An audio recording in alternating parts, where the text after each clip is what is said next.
With its small class sizes, the ALP program might appear at first glance to be extravagantly expensive.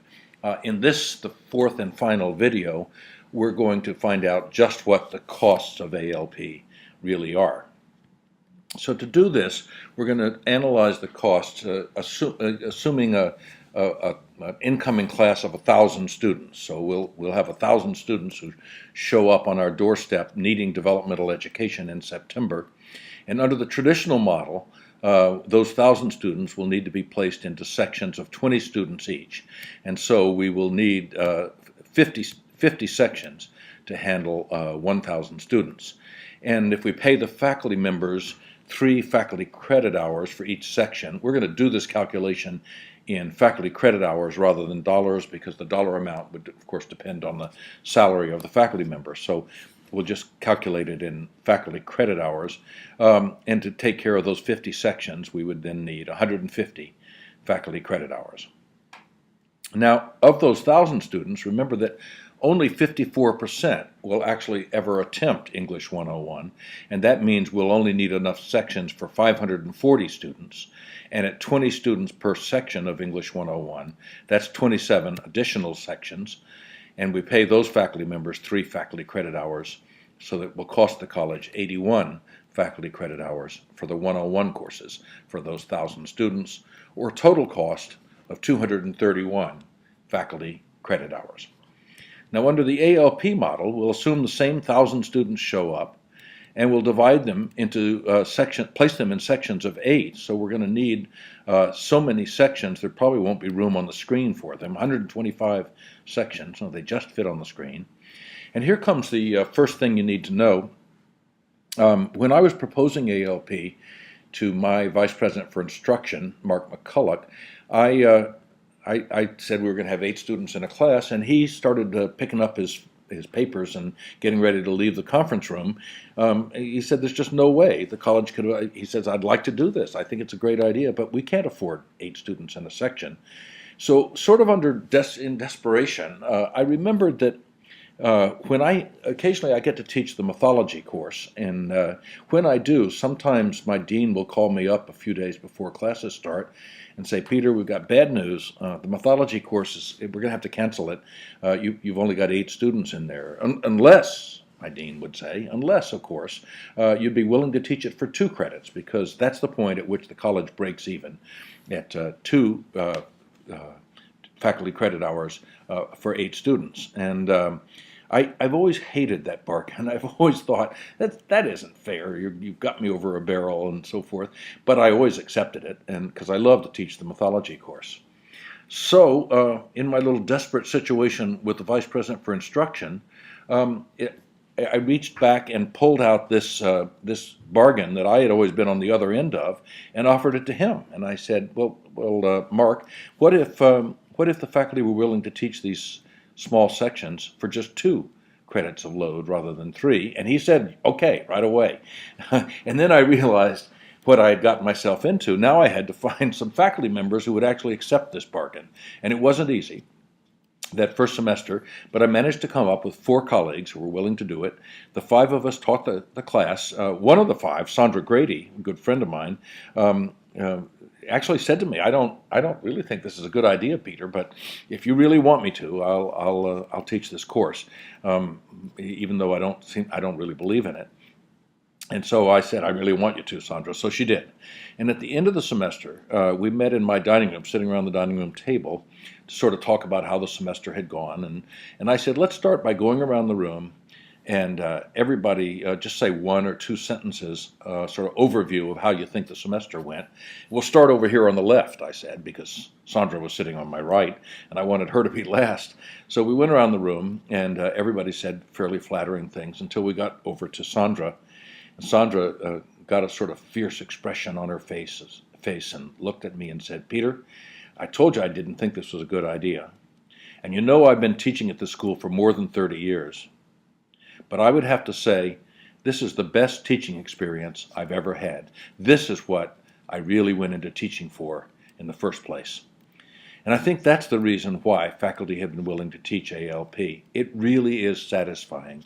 You really know when you teach ALP that you're accomplishing something, that you're helping a significant number of students to succeed in college. Um, and that's the reason I think we have enough faculty to teach ALP. Now, the way we make up it, that means everybody's short one credit if they're teaching one of these, and there's several ways they can make that up at CCBC. We have a writing center where the faculty can work for 2 hours a week and receive 1 credit of load. Also, the lower level developmental course is a 4-credit course, and so that gives them an extra credit that they can put with their ALP. And we also make it possible for people to bank credits from one semester to another, so they might have an extra credit left over from the previous semester. So that's how we do it. The faculty teach the course for 2 faculty credit hours rather than 3.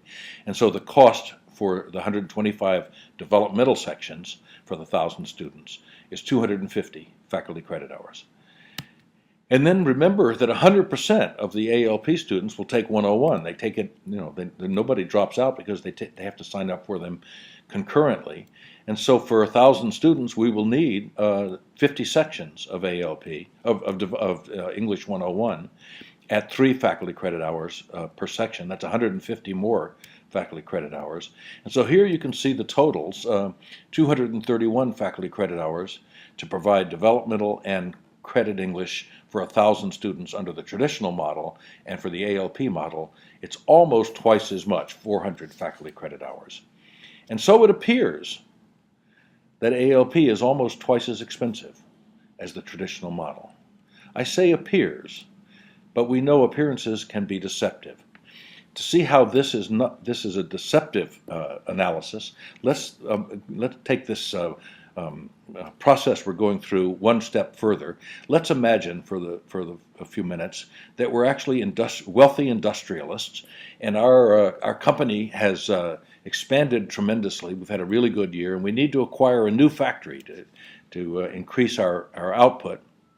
And there are 2 factories in our area that are on the market. One is a traditional factory with belching smoke and polluting the atmosphere, and the other is a very cute, sleek, new ALP factory. But we're not going to just go for the cute factory. We need to know some facts. And the first fact we need is how much will it cost us per year to operate these factories. And we find out that the traditional factory will cost $231,000 and the ALP factory $400,000. Now, remember I said we're smart, clever industrialists, and we don't just stop at this point. We need to know at least one more piece of information, and that is, how productive will these 2 factories be? And a little investigation reveals that the traditional factory will produce 40,000 of whatever it is we make, 40,000 of them each year, and the ALP factory will produce almost twice as many, 75,000. You'll recognize there the proportions that we had when we talked about the number of successful students under the two models. And so it turns out that the actual cost per widget under the traditional factory, which appeared to be more expensive, but to be less expensive, is $5.78 per widget, and for the ALP factory is slightly less, $5.33. And so you can see where I'm going with this analogy. We're going to get rid of those widgets now and instead plug in students per year. And our traditional model has a 40% success rate. So out of 1,000 students, 400 of them will pass their developmental and their 101 class. And under the ALP model, we have a 75% pass rate. And so 750 students will be successful, so that the cost in faculty credit hours per successful student is actually slightly lower, 11 1/100ths of a faculty credit hour per passing student. Not only is it slightly less expensive per student under the ALP model, but we aren't producing that many students per year, it's that many per semester. We do it in half the time as the traditional model.